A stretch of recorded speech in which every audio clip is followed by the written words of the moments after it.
السلام عليكم ورحمة الله وبركاته.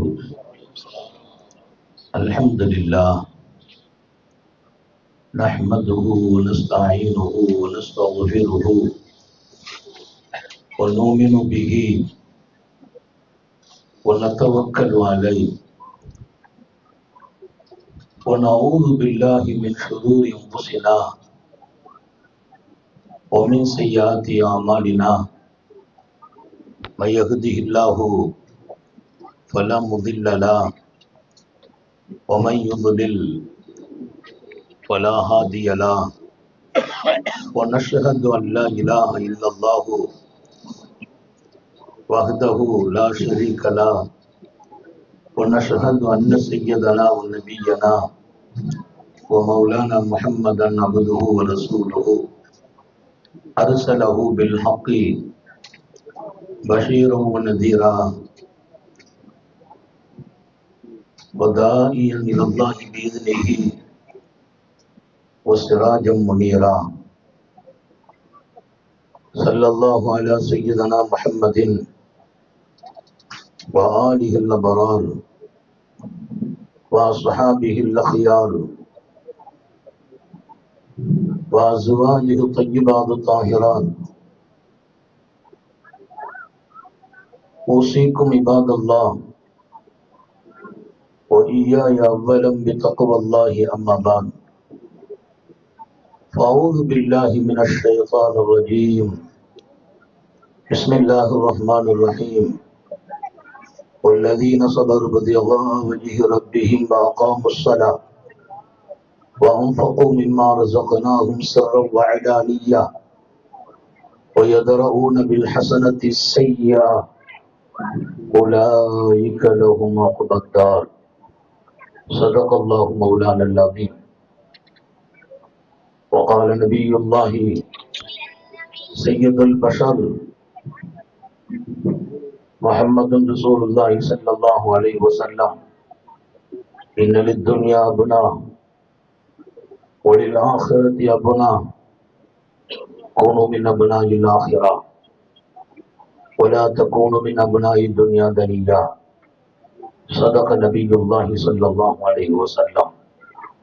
எல்லாம் வல்ல அல்லாஹுவின் அன்பும் மேலான கருணையும் நமக்கெல்லாம் வந்து சேரட்டுமாக. நமது உயிரினும் மேலான கண்மணி ஹாத்தமுன் நபியின் முஹம்மது ரசூலுல்லாஹி ஸல்லல்லாஹு அலைஹி வஸல்லம் அவர்களின் அன்பையும் ஷஃபாஅத்தையும் பெறுவதற்கு அல்லாஹ் நம் எல்லோருக்கும் தௌஃபீக் செய்வானாக.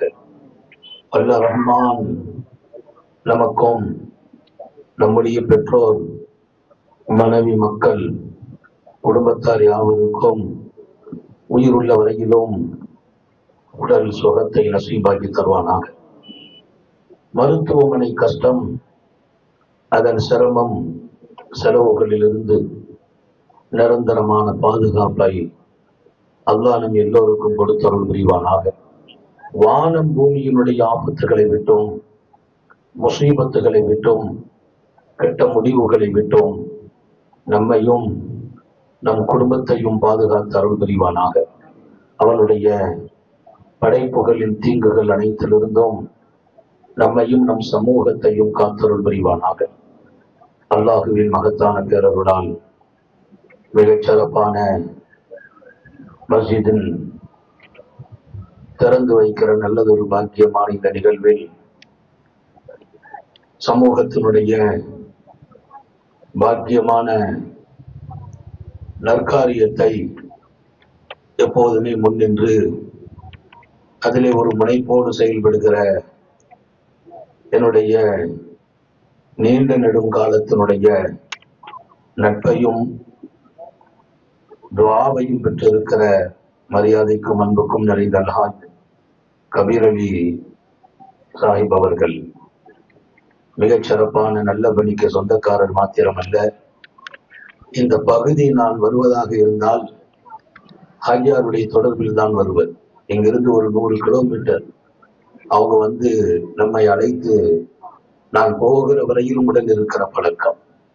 அல்லாஹ் அவர்கள் ஹயாத்திலும் சுகத்திலும் பறக்க செய்வானாக. இன்னும் பூரண ஆபியத்தோடு இந்த ஹித்மத்தை தொடரச் செய்வானாக. அடுத்தடுத்து இங்கே சிறப்பான நிகழ்வில் கலந்து சமூகத்தினுடைய நல்ல பணியை முறையாகவும் அழகாகவும் நடத்தி கொண்டிருக்கிற உலமா பெருமக்களை நான் எல்லோருக்கும் துவா செய்ய கடமைப்பட்டிருக்கிறேன். எல்லோருடைய துவாவையும் ஆதரவைத்து எல்லாருடைய பெயரையும் சொல்வது எனக்கு பரக்கத்து இருப்பினும் நேரத்தின் அருமையை கவனத்தில் கொண்டு நான் மாலையில ஜமாத்துல் உலமாவின் மாநாட்டில் கலந்து பேச வேண்டும் என்ற காரணத்தினாலும் நான் கொஞ்சம் உதவி பேச வேண்டும் என்று ஹாஜியாரோடு தொடர்பு கொண்டேன். இங்கே நிறைய உலமாக்கள் எனக்கு முன்பும் பேசியிருக்கிறார்கள். இன்ஷா அல்லாஹ் பின்னாலும் பேசுவார்கள். சமூக கவனத்தில் நான் சில செய்திகளை பதிவு செய்ய வேண்டும். மஸ்ஜிதை தொடர்ந்து மனிதர்களை அல்லாஹ் பண்படுத்துகிறார். சர்க்காரை ஆலம் மனிதர்களை அழகுபடுத்துகிற இடமாகவே மஸ்ஜிதை ஆக்கிறார். மனிதனினுடைய வாழ்க்கையின் துவக்கத்திலிருந்து நிறைவு வரையிலும் அவன் பயணம் எப்படி இருக்க வேண்டும்? வாழ்க்கை ஒரு பயணம். இந்த பயணத்தில் எல்லா பாகமும் அழகாக வேண்டும். எங்கு போனாலும் நான் அழகாகவே இருக்க வேண்டும். என் வார்த்தைகள் அலங்காரமாக வேண்டும். என் நிகழ்வுகள் சிறப்பாக வேண்டும். என் மீது படும் பார்வை கூட மகத்துவமிக்க பார்வையாக இருக்க வேண்டும் என்று ஒவ்வொரு தனி மனித வாழ்விலும் சர்கார் ஸல்லல்லாஹு அலைஹி வஸல்லம் ஆசைப்படுகிறார்கள். இன்றைக்கு நம்முடைய பலகீனம் எல்லாம் எங்கோ ஒரு இடத்தில் நாம் ஜொலித்தால் அதை கொண்டு போதுமாக்கிக் கொள்கிறோம். நான் குறை சொல்லவில்லை. இன்னும் நான் ஜொலிக்க வேண்டிய இடம் 1000 இருக்கிறது. நான் வார்த்தைகளில் ஜொலிக்கிறேன், போதுமா இல்லை.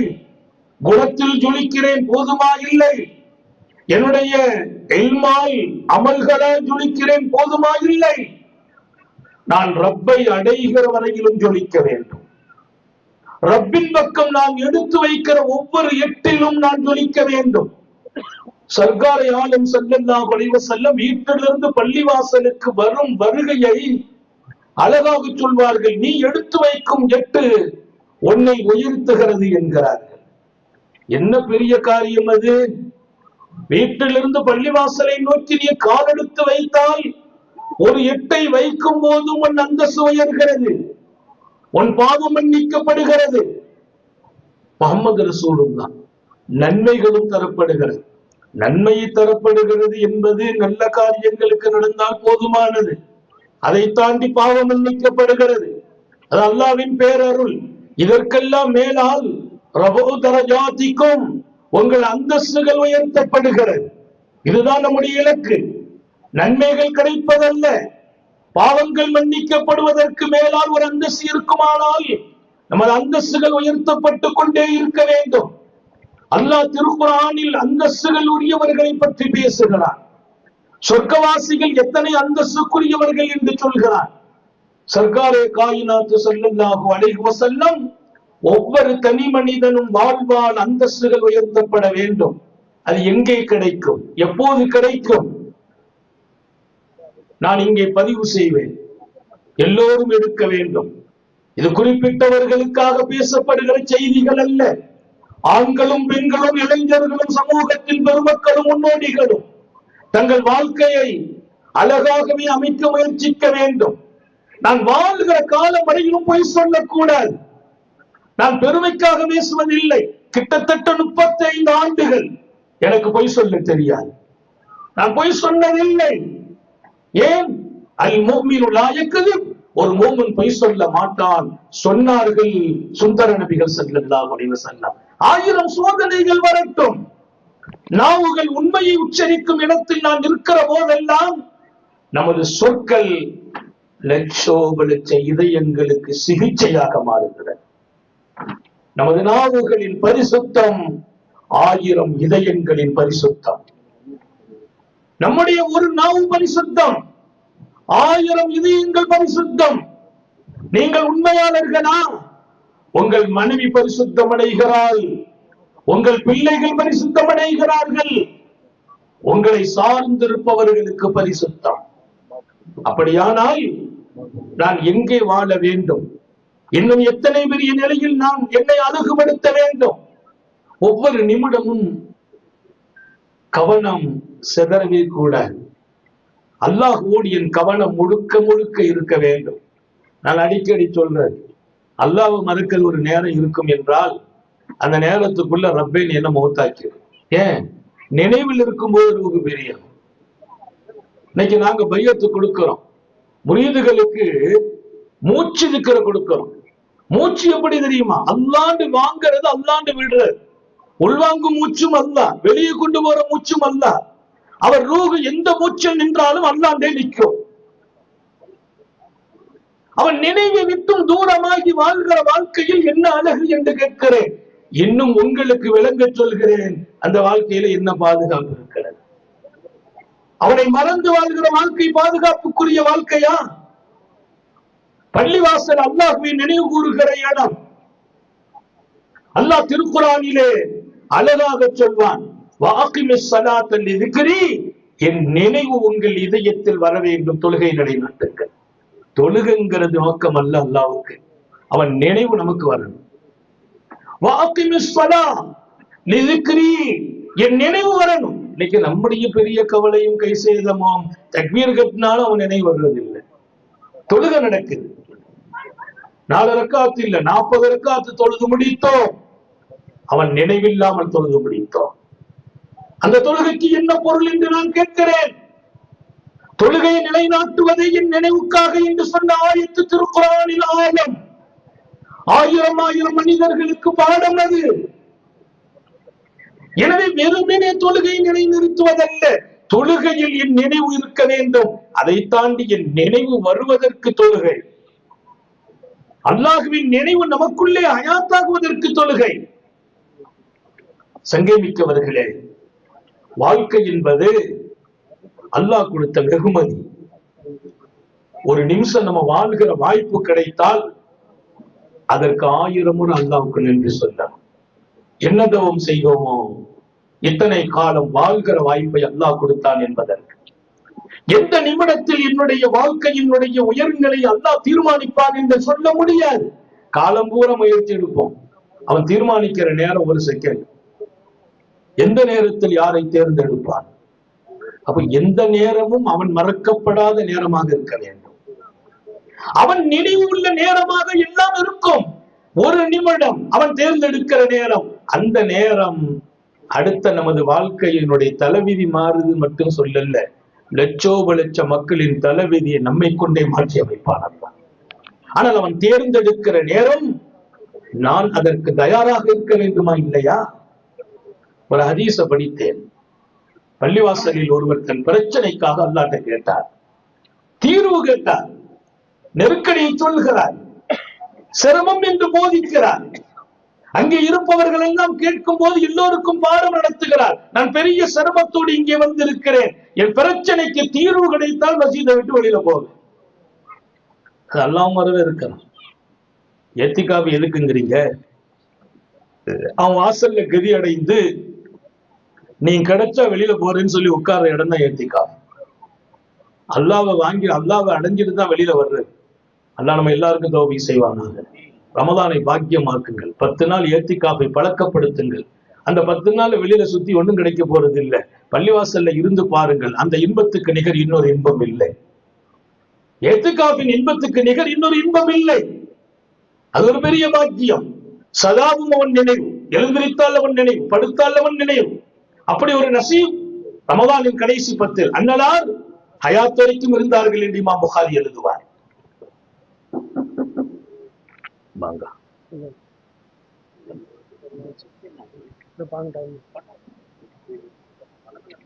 எனவே இங்கே நான் சொன்னேன், அவர் சொன்னார் அல்லாஹ்ட்ட எனக்கு பிரச்சனைக்கு முடிவு வராம போக மாட்டேங்கிறார். அவர் உட்கார்ந்து வாதாடுகிறார், போராடுகிறார், மஸ்ஜிதை வாழ்க்கையாக கொண்டிருக்கிறார். ஒரு கட்டம் நாட்கள் நிறைய போன பின்னால மஸ்ஜிதை விட்டு வெளியில போனார். இருந்தவங்க கேட்டாங்க, என்ன பிரச்சனைக்கெல்லாம் முடிவு வந்துச்சான்னு கேட்டாங்க. அவர் சொன்னால், இத்தனை காலம் போராடினேன், இரவு தூங்கவில்லை, பகலெல்லாம் அவன் நினைவு, ஆனாலும் என் ரப்பு அவன் இன்னும் எனக்கு கை கொடுக்கவில்லை, இவ்வளவுதான் என்று முடிவெடுத்தேன், திரும்பினேன் என்றார். திரும்பினேன் என்றார். அல்லாஹ் இந்த நிலை நல்லா கவனிக்க, இது அவர் விடைபெறுகிற நேரம். அல்லாஹ் மலக்கை கூப்பிட்டு சொன்னானாம், என் அடியான் மஸ்ஜிதில் இருக்கிறான், போய் அவன் பிரச்சனையை தீர்த்துட்டு வாங்க. அங்கிருந்து மலக்கு உள்ளே வர்றார், இவர் வெளியில போயிட்டார். அவங்க உள்ள வர்றாங்க, இவர் வெளியில போறாங்க. எவ்வளவு அழகாக மார்க்கத்தை நமக்கு விலைக்கு கொடுக்கிறாங்க. அவர் வெளியில போறாரு, இவர் உள்ள வர்றா. உள்ள வந்த மலக்கு சொன்னா, ரப்பே நான் பார்த்தேன், அங்க யாரும் இல்லை.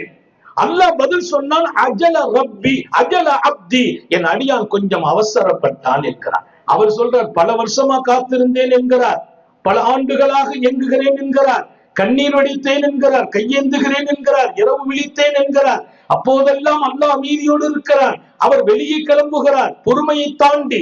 அப்போது அல்லாஹ் மலக்கை அனுப்பி போய் முடிச்சு விட்டு விடுகிற ஒரு காரியத்தை அவர் முடிக்க வருகிறார், இவர் வெளியில போகிறார். அல்லாஹ் சொன்ன பதில், என் அடியான் அவசரப்பட்டான். ஒன்று நமக்கு புரிய செய்கிறான், அல்லாஹ்வின் மீது வார்த்தையில் தவறு இல்லை, நமது வாழ்க்கையில் தவறு. நீ அவசரப்படக்கூடாது அல்லாஹ்ட்ட வாங்குவதில். 1000 ஆண்டுகள் ஆகட்டும். அவசரப்பட்டான். மலக்கு கேட்டாங்க, இத்தனை வருஷமா அழுதானே ரப்பே, கண்ணீர் வடித்தானே, நாங்களும் பல முறை உங்ககிட்ட சொன்னோமே, அந்த அடியான் அழுது கண்ணீர் வடிக்கிறான் ரப்பேண்டு. நீ எத்தனையோ பேருடைய பிரச்சனையை தீர்க்க அனுப்பி வைத்த போது அவர் பிரச்சனையை தீர்க்கணும் நாங்க சொன்னோமே, அப்போதெல்லாம் நீ கண்டுகொள்ளாம விட்டு விட்டாயே என்று மலக்கே கேட்டால், அல்லாஹ் சொன்னான், உங்களுக்கு தெரியாதா, அவன் கண்ணீர் வடித்ததும் அவன் அழுததும் அவன் பேசியதும் எனக்கு இனிமையாக இருந்தது, நான் ரசித்தேன் என்றான். நான் கண்ணீர் வடிப்பதால் அவமானம் இல்லை, நஷ்டம் இல்லை, இழிவு இல்லை, அழிவு இல்லை. மாறாக எனக்கு காலம் தாமதமாகிறதா, நான் கேட்டு கிடைக்கவில்லையா, என் ரப்பு என் குரலை ரசிக்கிறான் என்கிறான். அதை விட என்ன வேணும் கேட்கிறேன். அல்லாஹ் பிரச்சனைக்கே தீர்வு தராட்டால் அவன் ரசிச்சிருக்கும் போது ரூகு பிரிஞ்சிட்டா அவன் ரசனையில் அவங்க கூட போயிருந்தான் இல்லை. எத்தனை பேரின்பம். இங்கே பிரச்சனை வேற ஒண்ணும் இல்லை, நான் இன்னும் சரியாக என் ரப்ப விளங்கல, இன்னும் சரியாக அவனோடு நான் நடைபோடவில்லை. எனக்கு கிடைத்த சிற்றின்பங்களில் சுகம் கண்டு கொண்டேன், எனக்கு கிடைக்க வேண்டிய பேரின்பத்தை மறந்து விடுகிறேன். நான் அடைவதெல்லாம் சிற்றின்பம். ஒரு பாராட்டு கிடைக்கும், நான் மகிழ்ச்சி பெறுகிறேன், அது ஒரு சிற்றின்பம். எனக்கு ஒரு பெரிய பாராட்டு என் ரப்பு தருவான், அது பேரின்பம். அதற்கு நான் தயாராக முடியாமல் 1000 சூழல்களால் தடுக்கப்பட்டு விடுகிறேன். எங்கே உங்கள் கவனத்தில் நான் கொண்டு வருகிற செய்தி, அல்லாஹுவை அடைவதற்கும் ரசூலின் அருமையான மிகப்பெரிய தொடர்பில் நான் என்னை ஆக்கிக் கொள்வதற்கும் நான் ரொம்பவே காத்திருக்க வேண்டும், அதற்காக பயணிக்க வேண்டும்.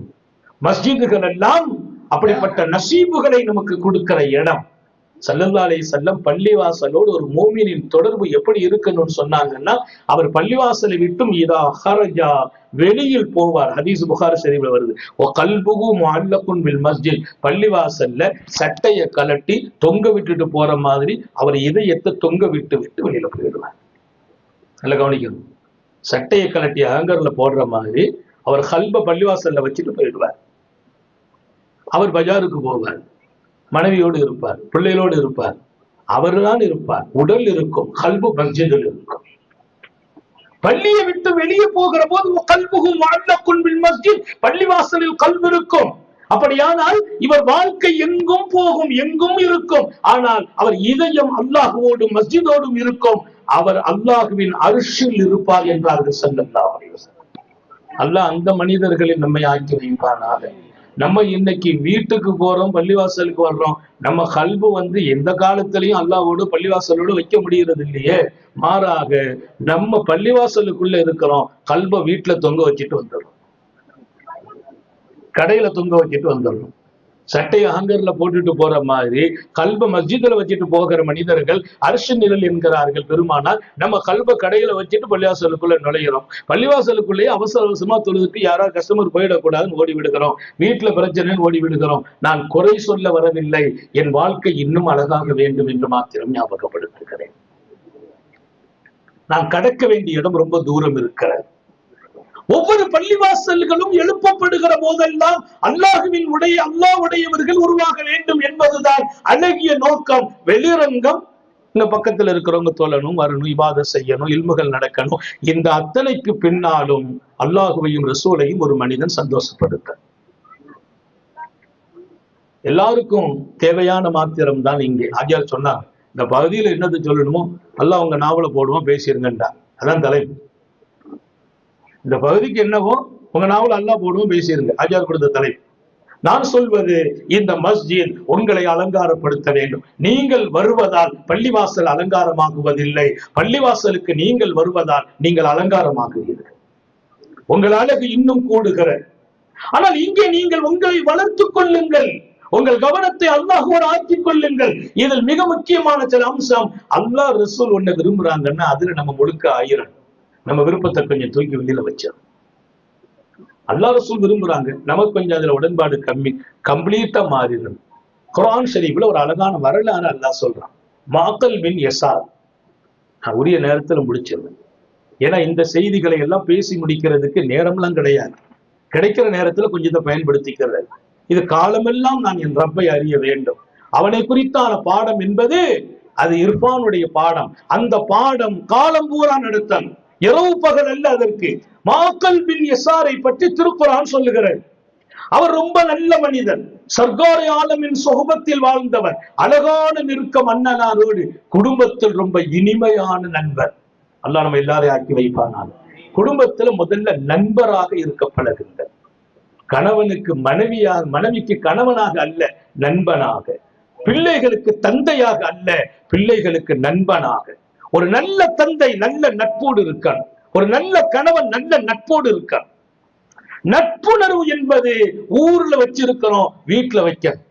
அல்லாஹ் எல்லாருக்கும் தௌஃபீக் செய்வானாக. அவர் ஒரு நல்ல குடும்ப நண்பர். மாக்கல் பின் யசார் சர்காரை ஆலம் ஸல்லல்லாஹு அலைஹி வஸல்லத்தின் அழகிய தோழமையும் தொடர்பும்.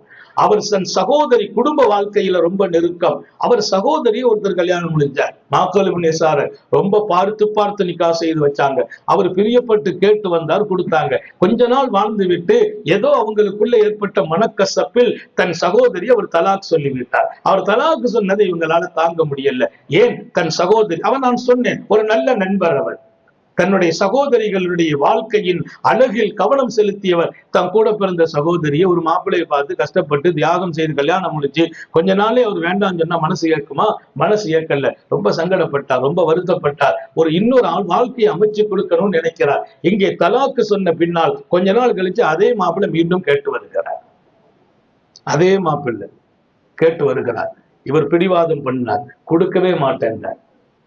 எத்தனை ஆயிரம் கனவுகளோடு என் சகோதரியை திருமணம் செய்து தந்தேன். வாழ்க்கையின் அழகையின் சகோதரி ரசிப்பதற்கு முன்பாக நீங்கள் விவாகரத்து செய்து விட்டீர்கள். இனி உங்களுக்கு என் சகோதரி கனவிலும் நீங்கள் எண்ணக்கூடாது என்கிறார். ஆனால் மனநிலை என்ன தெரியுமா? சகோதரிக்கு பழைய மாப்பிள்ளை கேட்கிறாருன்னா அவர் நல்ல மனுஷன் தான், ஏதோ கோபத்துல தலாக் சொல்லிட்டார், பரவாயில்லை, அவர் கேட்டா அவருக்கு நான் மனைவியாக போலாங்கிற எண்ணம் இருக்குது. அண்ணனை தாண்டி முடிவெடுக்க முடியல. அந்த பொண்ணுக்கு விருப்பம் இருக்கு. ஆனால் இவர் முடிவுக்கு வந்தார், கொடுக்க கூடாது என்று.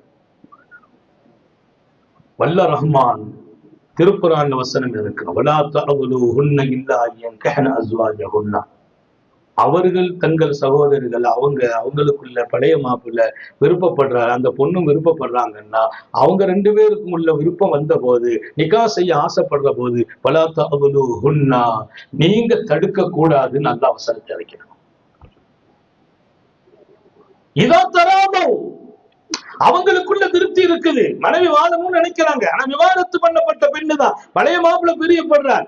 அப்ப நீங்க பாசமுள்ள சகோதரர், அன்புள்ள சகோதரர், உங்க மனசுல சங்கடங்கள் இருக்குது, ஆனாலும் என்னுடைய உத்தரவு தடுக்காதீர்கள் அல்லாஹ் சொன்னா. உடனே சய்யிதுனா மாக்கல் பின் யசார் ரலியல்லாஹு அன்ஹு ஓடி வந்தாங்க சர்க்கார்ட்ட. யா ரசூலல்லாஹ், அல்லாஹ்வுடைய கட்டளை அப்படி இருக்குமையானால் நான் 1000 மடங்கு சம்மதத்தோடு நிக்கா செய்து வைக்கிறேங்கிறான். இதுதான் வாழ்க்கை. அல்லாஹ் விரும்புற போது எனக்கு இருக்கிற பந்தம், பாசம், நேசம் எல்லாவற்றையும் தாண்டி அந்த விருப்பத்துக்கு நான் வருகிற வாழ்க்கை, அது ஒரு பெரிய மகத்துவம் மிக்க வாழ்க்கை. நிறைய நேரங்களில் நம்ம சிலதை விரும்புவோம், அது நடக்கலைன்னா மனசு உடைஞ்சு போயிடுறோம். அப்படி உடைஞ்செல்லாம் போகக்கூடாது. நான் விரும்பி நடக்கலையா, அது அல்லாஹ் விரும்புற வாழ்க்கை, அந்த வாழ்க்கைக்கு நான் போகணும். ஒமா தஷாஊன இல்லா யஷா அல்லாஹ். நான் நாடுறது அல்லாஹ் நாடணும், அல்லாஹ் நாடுறது நான் நாடணும். அப்படி ஒரு காலம் இருக்குது. அந்த காலம் அழகாகிற வரைக்கும் நான் வாழ்க்கையில் இன்னும் என்னை அவனை நோக்கி பயணமாக்கி கொண்டிருக்கணும். நிறைய குடும்பங்கள்ல என்ன நம்ம இப்படி எல்லாம் நினைச்சு நடக்கலையே, அதனால பள்ளிவாசல் விட்டு போய் தூரமாயிடுது. நான் கேட்டேன், அல்லாஹ் கஷ்டத்தை தீர்க்கலையே, கல்யாணமே முடிச்சு கொடுக்க மாட்டேன்னு சொன்னார். அல்லாஹ் சொல்லிட்டான் வலா தாதுலுஹுன்னா, நீங்க தடுக்க கூடாதுன்னா. ஓடி வந்து தர்காருடைய தர்பார்ல கீழே விழுந்தார். யா ரசூலல்லாஹ், எனக்கு மனசுல எல்லாம் ஒண்ணும் இல்ல, என் சகோதரி நல்லா வாழணும், அதனால பிடிவாதம். இப்போது அல்லாஹ்வுடைய உத்தரவா? ஓகே, நான் உங்களுக்கு பாடமாக சொல்கிறேன். நீங்கள் இன்னும் அல்லாஹுவின் அன்பையும் நெருக்கத்தையும் பெறுவதற்கு அவன் கட்டளைக்கு முன்னால் தலை சாய்த்து விடுங்கள். 1000 கட்டளைகளை திருக்குரான் சொல்கிறது. இதுவெல்லாம் குர்ஆன் இறங்கிய காலத்தில் நடந்த வரலாறுகள். இன்றைக்கு அத்தனையும் நம்முடைய கைகளில் தரப்பட்டு இருக்கிறது. எத்தனை கட்டளைகளை அல்லாஹ் தந்திருக்கிறான். அவன் கட்டளைக்கு முன்னால் இன்னும் நான் சரியாக அடிபணியவில்லை, எனக்கு விருப்பமான சிலதை செய்து கொண்டு நான் திருப்திப்பட்டுக் கொண்டேன், பொருந்திக் கொண்டேன். இல்லை, 1000 கட்டளை அல் குர்ஆனில் இருக்கா இல்லையா? எத்தனை எடுத்தேன், எத்தனை எடுக்கவில்லை? சுந்தர நபி ஸல்லல்லாஹு அலைஹி வஸல்லம் நான் அழகாகுவதற்கு கொடுத்த கட்டளை எத்தனை? நமக்கு சாதகமா இருந்தா எடுத்துக்கிறோம், கொஞ்சம் பாதகமா இருந்தா கண்டுக்கிடாம போயிடுறோம். இல்லை, என் சாதக பாதகத்தை தாண்டி மையுத்தி இல்லாஹ வ ரசூலா ஃபகத் ஃபாஸ ஃபௌஸன் அதீமா, அல்லாஹ்வுக்கும் ரசூலுக்கும் தன் சாதக பாதகத்தை தாண்டி ஒருவர் வழிபடுவாரையானால் அவர் மகத்தான வெற்றி அடைவார். எனக்கு விருப்பம் இல்லை, அல்லாஹ் ரசூல் விரும்புறாங்க, நான் அதற்கு அடிபணிந்தால் என்ன நடக்கும்? நான் நினைச்ச வெற்றியை விட பெரிய வெற்றி கிடைச்சிடும். அல்லாஹ் உங்களுக்கு எனக்கு தௌஃபீக் செய்வானாக. 2வது ஒரு விஷயம், முதல்ல அல்லாஹ் ரசூலுக்கு முன்னால நான் அடிபணியணும். அவங்க கட்டளைக்கு என்னுடைய உயிரை விட மேலான மதிப்பு கொடுக்கணும். என்னுடைய சாதக பாதகத்தை தாண்டி அவங்க சொன்ன விஷயத்திற்கு நான் மாற வேண்டும். 2வது மிகப்பெரிய அடிப்படை, எனக்கு ஏற்படும் அத்தனையையும் அல்லாஹ்ட்ட கேட்கிற பழக்கத்திற்கு நான் அடிமையாக வேண்டும். அவர்கிட்ட போய் சொல்லி இவர்கிட்ட போய் சொல்லிலாம் இருக்கக்கூடாது. யார்கிட்ட போய் சொல்லக்கூடாது. யார்கிட்ட மசோரா பண்ணலாம், இப்படி ஒண்ணு இருக்குது, என்ன செய்யலாம், ஹாஜாட்ட போய் நான் கேட்கலாம், ஆலோசனை கேட்கலாம். ஆனா என் பிரச்சனையை சொல்றது அல்லாஹ்ட்ட தான் சொல்லணும். என் பிரச்சனைக்கு தீர்வு அல்லாஹ்ட்ட தான் கேட்கணும். யாரிடத்துல போய் கேட்டாலும் அது கண்ணியத்தை தாண்டி சில நேரங்களில் அவமானம். கூட பிறந்தவரா இருந்தா கூட நீ எதா இருந்தா நீங்க சொல்லுப்பான்னு சொல்வாரு. ஒரு தடவைக்கு 2 தடவை சொல்லிட்டோம்னா 3வது தடவை நம்ம கண்ட கொஞ்சம் ஒதுங்கிடுவார். அடிக்கடி பிரச்சனை வர்றானே. உடன் பிறந்தவர்கள் கூட குறிப்பிட்ட நேரத்திற்கு பின்னால் சடைவார்கள். அல்லாஹ்வுடைய பேரருள் என்ன தெரியுமா? 1000 தடவை நீ சொன்னாலும் 1001வது அவன் தங்கிட்ட சொல்லணும் ஆசைப்படுறான். இப்படி ஒரு ரப்ப வச்சுக்கிட்டு நம்ம ஏன் கஷ்டப்படுறோம்? இப்படி ஒரு ரப்ப வச்சுக்கிட்டு இன்னி கரீப் வைதா சாலக இபாதி அன்னி, நான் எங்கே என்று என் அடியார்கள் கேட்பார்கள். இன்னி கரீப், நான் பக்கத்துல இருக்கிறேன் என்று சொல்லுங்கள். பக்கத்துல இருக்கிறவங்க கூட ஹஜ்ஜார் எங்க இருக்கிறீங்க அவருக்கு தெரியும். ஏதோ பிரச்சனைக்காக கூப்பிடுறாங்க. இப்ப நான் ஊர்ல இல்லைங்கிறார், வீட்டுல இருந்துட்டே இல்லைங்கிறார். பக்கத்தில் இருந்து கொண்டு பக்கத்தில் இல்லை என்று சொல்லும் சமூகத்திற்கிடையே வாழ்கிறோம். நமக்கு தேவைக்காக வருகிறோம் என்று தெரிந்தால், நான் இப்ப இல்லைன்னு சொல்றவங்க அல்லாஹ் சொல்றான், என்னை பற்றி கேட்டால் பகிரங்கமாக நீங்கள் பிரகடனப்படுத்துங்கள். அந்நிய கரீப், நான் பக்கத்தில் இருக்கிறேன். என்ன நோக்கம்? நான் பக்கத்தில் இருக்கிறேன், நீ அங்கங்கெல்லாம் போகாதேங்கிறான். அங்க போய் கேட்டா கிடைக்கும், இங்க போய் கேட்டா கிடைக்கும். மனநிலையை மாத்து. அவர்கிட்ட போனா நம்ம சொன்னா நடக்கும், மனநிலையை மாத்து. ஒரு டாக்டர்கிட்ட எங்க பிள்ளைய காட்டுறது கூட, டாக்டர்கிட்ட நான் போறது இல்ல, எங்க வீட்டம்மா பிள்ளையை கூட்டு போன்னு சொல்லிட்டு நான் போய் 2 ரக்காத் தக்பீர் கட்டிடுவேன். அல்லாஹ் பிள்ளைக்கு சோமில்ல கூட்டு போறாங்க.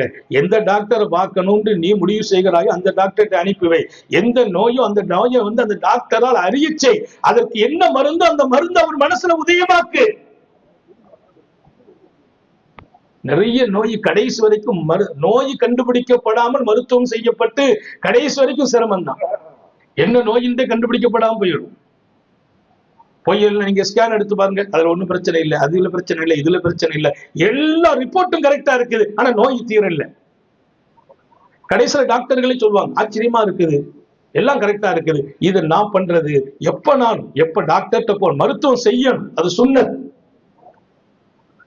சர்க்கார் சொல்லி தந்த பாடம். மாமின் தாயின் இல்லாத கூட்டவா, எந்த நோயா இருந்தாலும் மருந்து இல்லாம நோய் வர்றது இல்லை. மருத்துவம் செய்யுங்கள். மருத்துவம் செய்யாம அல்லாஹ் குணமாக்குவாண்டு பின்னால உட்கார்ந்துக்கிட்டு கஷ்டம் வந்துச்சுன்னா, ஆகா கஷ்டம் வந்துச்சே, அல்லாட்ட நம்பி இருந்தானே விட்டுட்டானே, அப்படி ஒரு அவநம்பிக்கையெல்லாம் அல்லா மேல வச்சிடக்கூடாது. நீ போய் டாக்டர் வேற 1000 மருந்துகளை சாப்பிட்டுக்காங்கிறாங்க ஸல்லல்லாஹு அலைஹி வஸல்லம். ஆனால் மருத்துவத்திற்கு முன்பாக சொன்ன வார்த்தை, அல்லாட்ட முதல்ல கையேந்தி விடு. இன்னைக்கு வரைக்கும் பிள்ளைங்களை ஆஸ்பத்திரிக்கு கூட்டு போறதா இருந்தா, இப்ப என் பிள்ளைகளுக்கு, இப்ப எங்க பேரம் பேச்சு எந்த டாக்டர் போகணும்னு, அங்க குழந்தை டாக்டர் இருக்கிறாங்க, இங்க ஸ்பெஷலிஸ்ட் இருக்கிறாங்க. அவனை சொல்ல அவங்க விரியத்தை தடுக்கிறத இல்லை, போங்க அப்படின்னு சொல்லிட்டு நான் போய் 2 ரக்காத் தொழுகிறேன். தொழுது யாரெல்லாம் பிள்ளைய கூட்டு வராங்க. எந்த டாக்டரை காட்டணும்னு நீ முடிவு செய். என்ன நோய் அவர் மனசுல போடு, அதுக்கு என்ன மருந்து, அது கரெக்டா நீ ஆக்கி வை அப்படின்னு இவங்க ஒரு டாக்டர் ஸ்பெஷலிஸ்ட போனாங்க. போய் பார்த்தாச்சுன்னா அன்னைக்கு பார்க்க அவர் வரல.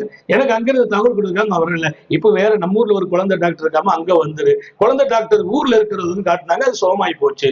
இங்க அங்க போனோமே, அங்க போனா 6 மணி நேரம் காத்து இருக்கணும், இங்க 5 நிமிஷத்துல சுகம் கிடைச்சிச்சு. இப்ப அடுத்தடுத்த மாசங்கள்ல ஊர்ல உள்ள டாக்டர் காட்டுறாங்க, சுகமாயிட்டு இருக்குது. இப்ப நம்ம வேலை என்னன்னா அல்லாட்ட ஒப்படைச்சிட்டோம். எங்க போனா மருத்துவம் கிடைக்குமோ, எங்க போனா சுகம் கிடைக்குமோ அங்க நீ கூட்டு போய் மருந்து கொடுத்தது. அல்லாட்ட சொல்லுங்க, அந்த டாக்டரை கொண்டு அல்லாஹ் ஷிஃபாவை கொடுத்துரும். ஷாஃபி அல்லாஹ். ஆனா மருத்துவம் செய்ய நான் இந்த டாக்டரை நம்பி போயிட்டேன்னா அதை ரப்ப விட்டுட்டு நம்ம அப்படி போறது அழகான வாழ்க்கை அல்ல. போக வேண்டும், அவன்கிட்ட ஷிகாயத் பண்ணிட்டு போங்க, அவன்கிட்ட கேட்டா கொடுக்கிறேங்கிறான். ஒரு அழகான செய்தி படித்து ஆச்சரியப்படு. அல்லாமா அபுல் வலீது ரஹ்மத்துல்லாஹி அலைஹி, அல்லாமா அபுல் வலீத் நைசாபூரி, மாபெரிய மேதை, உலகம் போற்றும் ஆளின், பல நூறு ஷேகுகளை உருவாக்குறவங்க. அல்லாஹ் அந்த பெரியார்களின் பரக்கத்தில் நம்மையும் அவன் நினைத்த இடத்தில் நின்று வாழச் செய்வானா. அல்லாமா அபுல் வலீத் நைசாபூரி ரஹ்மத்துல்லாஹி அலைஹி அவங்க பாடம் நடத்துறாங்க. பாடத்துல ஒரு செய்தி சொல்றாங்க. அந்த மாதிரி சேஃபமார்கள் நடத்துற பாடம் எல்லாம் எப்படின்னா, ஒவ்வொரு வார்த்தைகளையும் முன்னால மண்டியிட்டவங்க ரசிச்சு கேட்பாங்க. ஏன்னா முன்னால் இருக்கிறவங்க கூட பெரிய பெரிய ஆலிம்கள், அல்லாஹ்வுடையவர்கள். அல்லாமா அபுல் வலீத் நைசாபூரி சொல்றாங்க, ஒரு நாள் என் தாயார் எல்லாருடைய கவனத்தை ஈர்த்துச்சு. நான் நிறைவுக்கு வருவேன், இன்னொரு 8 நிமிஷத்துல முடிச்சு. உலமாக்கள் நிறைய இருக்கிறாங்க. எனக்கு தரப்பட்ட நேரம் ஹாஜியார் ஒரு டைம் சொன்னாங்க, அதுல 2 டைம், அதுல முதல் டயத்தை எடுத்துக்கிடுவேன். அல்லாமா அபுல் வலீத் நைசாபூரி என் தாயார் ஆரம்பிச்ச உடனே எல்லாருடைய மொத்த கவனம். என்னுடைய தாயார் ஒரு முறை கர்ப்பமாயிருந்தாங்க. அப்போது அவர்களுடைய தகப்பனாரிடத்தில் அவங்க கர்ப்பமா இருக்கிறாங்க, கேட்டாங்க, அல்லாமா அப்பாஸ் இப்னு ஹம்சாவுடைய மஜ்லிஸுக்கு நான் போகணும் ஆசைப்படுறேன். அப்பாஸ் இப்னு ஹம்சா அன்றைக்கு மிகப்பெரிய சூஃபி. அவங்க மஜ்லிஸ் எப்பவுமே உயிரோட்டமா இருக்கு. அவங்க மஜ்லிஸ்ல கேட்கிற துஆவுக்கு அங்கீகாரம். என்னைக்கும் அல்லாஹ் சில பெரியார்களை வச்சிருக்கான். சில சபைகள் இருக்கு, அங்க போய் கையேந்தினா அந்த சபையினுடைய பரக்கத் எல்லாருக்கும் கிடைச்சு போயிடும். எல்லா இடம் ஒரே மாதிரி இல்ல. நான் வீட்டுல கேட்கிற துஆவுக்கும் பள்ளிவாசல்ல கேட்கிற துஆவுக்கும் வித்தியாசம் இருக்குது. நான் தனியா கேட்கிற துஆவுக்கும் 4 பேரோடு சேர்ந்து கேட்கிற துஆவுக்கும் வித்தியாசம் இருக்குது. நான் மாத்திரம் கேட்பதற்கும் என்னுடைய முரீதுகளோடு கேட்பதற்கும் வித்தியாசம் இருக்குது. நான் மாத்திரம் இல்லாமல் எங்களுடைய உலமாக்களோடு ஷேஃபோடு இருந்து கேட்டா அதுக்கு ஒரு தனிப்பவர். அங்க யாரோ ஒருவரை கொண்டு அல்லாஹ் அந்த மஜ்லிஸுக்கு ஹயாத்தை கொடுத்துருவான். எல்லா துஆவும் ஒரே மாதிரி துஆ இல்ல. அவங்க சொன்னாங்க, என்னுடைய தாயார் தகப்ப நாட்டை கேட்கிறாங்க, நான் அப்பாஸ் இப்னு ஹம்சாவின் மஜ்லிஸுக்கு போகணும்னு கேட்டேன். அம்மா சொன்னாங்க, மகன் சொல்றாங்க, அவன் மகன் இப்போ உம்மத்துக்கு முரீதுகள்கிட்ட பாடம் நடத்துறாங்க, நான் போயிட்டு வான்னு சொன்னாங்க. நான் போனேன். ஆண்கள் கலந்து இருக்கிறாங்க, பெண்களுக்கு தனி இடம். மஜ்லிஸுடைய கடைசி தரத்தை நான் போய் உட்கார்ந்து இருந்தேன். மஜ்லிஸ் முடிகிற போது அப்பாஸ் இப்னு ஹம்சா கூமுன்னாங்க, எல்லாரும் எழுந்துறீங்கன்னாங்க. சையதுனா அப்பாஸ் இப்னு ஹம்சா எல்லாரும் எழுந்துறீங்கன்னாங்க. எல்லாரும் எழுந்திருச்சாங்க. ஃபகும்து, நானும் எழுந்திருத்தேன். அல்லாமா அபுல் வலீத் நைசாபூரியுடைய தாயார் சொல்றாங்க, நான் எழுந்திருத்தேன். அப்போது எல்லாரும் கையேந்தினாங்க, நான் கையேந்தினேன். அல்லாஹும்ம ஹபுலி, அவங்க கேட்ட துஆ, இப்னன் ஆலிமா, யா அல்லாஹ் எனக்கு ஒரு மகனை தர வேண்டும், உன் அன்பளிப்பாக தர வேண்டும், அவர் உலகம் போற்றும் ஆலிமாக இருக்க வேண்டும்.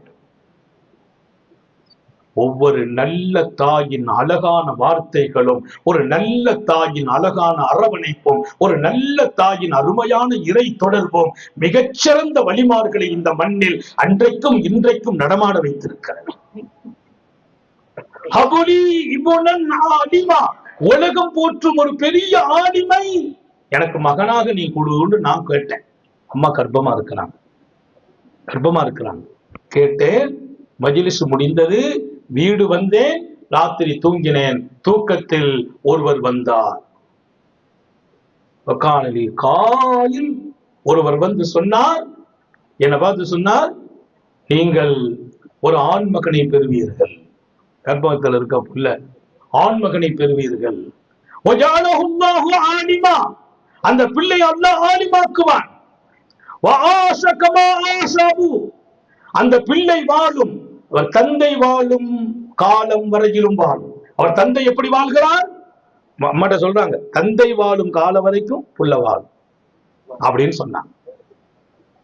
பெரிய ஆலிமாக மிகச்சிறந்த ஒரு பிள்ளையை அல்லாஹ் உங்களுடைய கருவிலே தரித்து பிறக்க செய்வான் சொல்லிட்டு சொன்னாங்கன்னா, அதற்கு பின்னால் அந்த கருவில் பிறந்த பிள்ளைதான் நான் என்றார்கள்.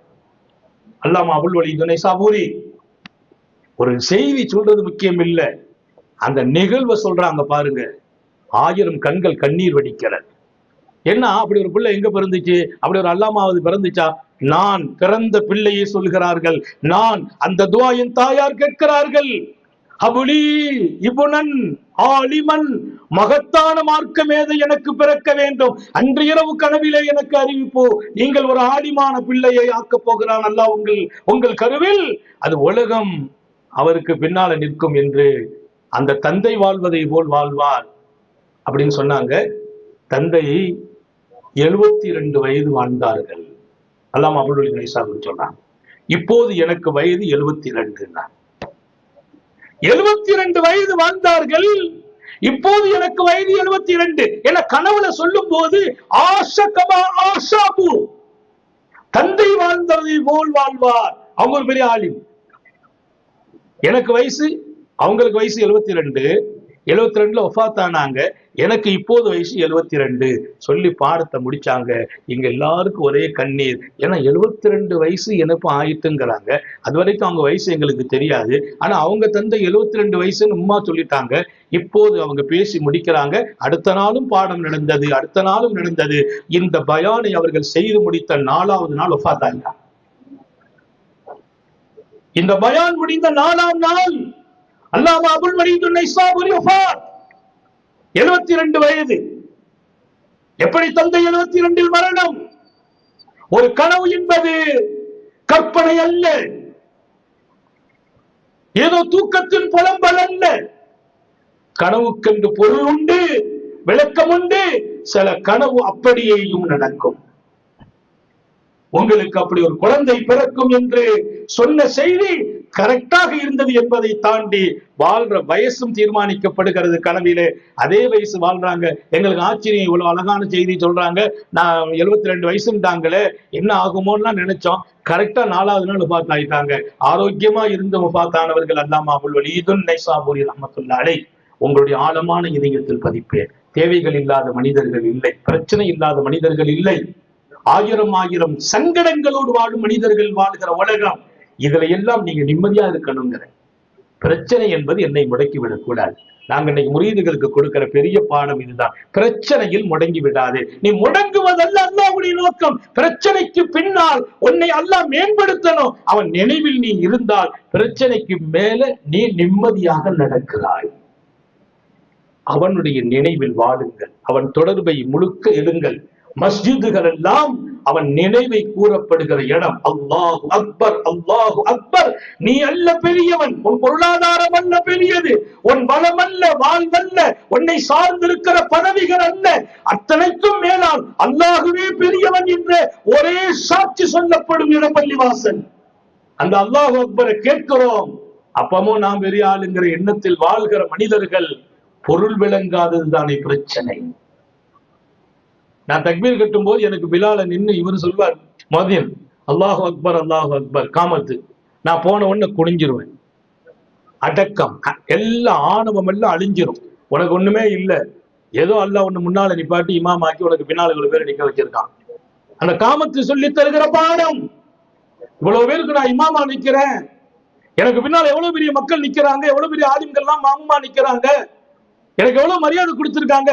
எல்லாத்தையும் தலையிலிருந்து கீழே இறக்குவதற்கு பின்னால ஒரு முஅத்தின் சாதா சீதாவானவர் அல்லாஹு அக்பர், அல்லாஹு அக்பர் காமல் சொல்வார். நம்ம போய் தக்பீர் கட்டும் போது நம்ம தலையை குனிஞ்சு நம்முடைய வாழ்க்கையில நம்ம ஜீரோ தாங்கிற எண்ணத்தை காமத்து உண்டாக்கி தரும். படியுங்கள் பாடம். அல்லாஹ்வுக்கும் ரசூலுக்கும் நமது விருப்பத்தை தாண்டி கட்டுப்படுவோம். பிரச்சனைகளை அவனிடத்தில் பேசுங்கள், கையேந்துங்கள். அவன் தருவான் என்கிற நம்பிக்கை பலமாகட்டும். எப்படி அல்லாமா அபுல் வலீது நைசாபூரி எங்க உம்மா கேட்ட ஒத்த வார்த்தைக்கு அல்லாஹ் கொடுத்த அங்கீகாரம் தான் நான் என்றார்களோ அப்படி 1000 அங்கீகாரத்தை அல்லாஹ் கொடுத்து கொண்டிருக்கிறான். அதில் நாம் இணைய வேண்டும். கையேந்தி பெறும் இடமும் நமக்கு இருக்குமையானால் கஷ்டங்களை தாண்டி இன்னலி ரப்பன் இன்னலி ரப்பன் இன்னலி ரப்பன் நல்ல ஞாபகம் வச்சுக்கோங்க. இன்னலி ரப்பன் யம்னஹு சொன்னார்கள் நபியின் தோழர்கள், எங்களோடு ரப்பு இருக்கிறான், அந்த ரப்பு இந்த பிரச்சனையை தடுத்து நிறுத்துவான் என்றார்கள். அந்த வார்த்தை உங்கள் இதயத்தில் பசுமையாகட்டும். என்ன பிரச்சனை தலைக்கு மேல் வந்தாலும் அதை தடுத்து நிறுத்தும் ரப்பு நம்மோடு இருக்கிறான். அந்த ரப்புக்கு அடிமையாக நீங்கள் வாழும் காலமெல்லாம், அவன் மகிழ்ச்சியில் நீங்கள் இருக்கும் காலமெல்லாம் உங்களுடைய நிலைகளை நீங்கள் பெருசாக்காமல் அவனை பெருசாக பார்க்கிற காலமெல்லாம் நிம்மதியாகிறீர்கள், மகிழ்ச்சியாகிறீர்கள். எல்லாவற்றுக்கும் மேலால் அவன் திருப்தி உங்கள் மீது இறங்கிக் கொண்டே இருக்கும். அப்படி ஒரு அருமையான வாழ்க்கையை பாக்கியம் நிறைந்த மஸ்ஜிதின் திறப்பை கொண்டு இரக்கமுள்ள ரப்பு வாழச் செய்வானாக. நிம்மதியின் வாசலை திறந்து வைப்பானாக. சஞ்சலங்களின் வாசலை அடைத்து விடுவானாக. சந்தோஷங்களின் வாசலை திறந்து வைப்பானாக. துன்பங்களின் வாசலை அடைத்து விடுவானாக. அவனை நோக்கி என் பயணத்தை ஆக்கி வைப்பானாக. என் கனவிலும் அவனே இருப்பானாக. என் நினைவிலும் அவன் இருப்பானாக. என் இரவும் அவனாகட்டும், என் பகலும் அவன் சிந்தனையாகட்டும். உறக்கத்திலும் அவன் சிந்தனை, விழிப்பிலும் அவன் நினைவு. அப்படி ஒரு இனிமைமிக்க வாழ்க்கையை நான் துவங்குவதற்கும், துவங்கியபடி வாழ்வதற்கும், வாழ்ந்தபடி அவனை அடைவதற்கும் கருணை உள்ள ரப்பே கபூல் செய்வாயாக. சோதனைகளில் இருந்து பாதுகாப்பாயாக, நெருக்கடிகளில் இருந்து பாதுகாப்பாயாக, கெட்ட முடிவுகளில் இருந்து பாதுகாப்பாயாக.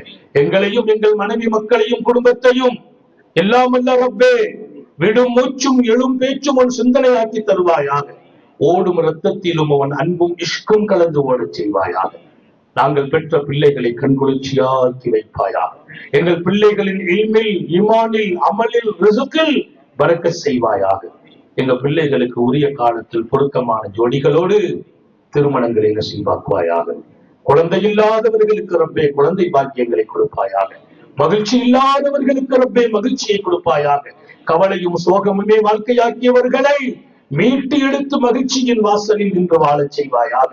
நோயில் கடந்து உணர்ந்து கொண்டிருப்பவர்களை, ஆஸ்பத்திரி வீடுமாக அடைபவர்களை, அவர்களை எல்லா நிலைகளிலும் சீராக்கி சரியாக்கி நோயற்ற வாழ்வை, குன்றா சுகத்தை, நிரப்பமான ஈமானை வழங்குவாயாக.